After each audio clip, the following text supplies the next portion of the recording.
California law makes a big distinction between simply having methamphetamine for your own personal use, simple possession, versus possession for sale, or operating a meth lab.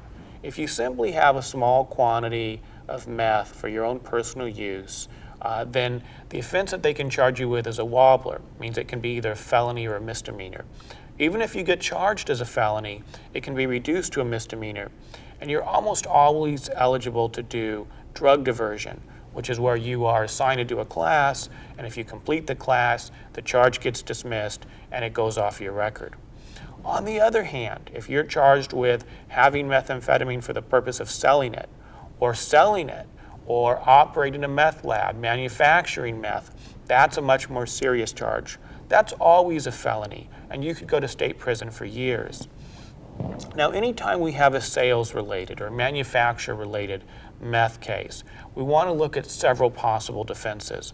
One is, it may be a bad search.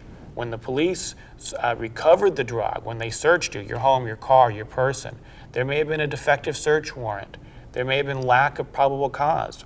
There may be a technicality that can get the whole case dismissed. So that's one avenue to explore. Another avenue is whether you really possessed the drug at all. Maybe it was found in your home, but several people live there and it's not clear whose it was. If we can show that it's not provable that it was yours, then we should be able to get the charge dismissed.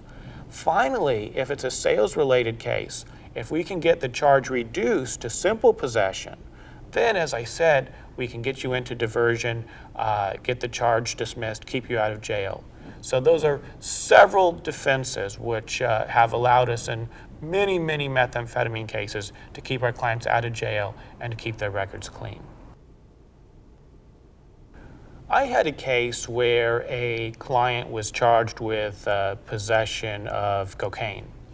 And this client was a professional. And if he was convicted of a felony, and possession of cocaine is a straight felony, if he was convicted of a felony, then he would lose his license and it would destroy his career. But if he were charged with possession of methamphetamine, he could be charged as a misdemeanor. Well, even though the drug he was found with was cocaine, not methamphetamine, I convinced the prosecutor to change the charge to possession of methamphetamine as just a misdemeanor.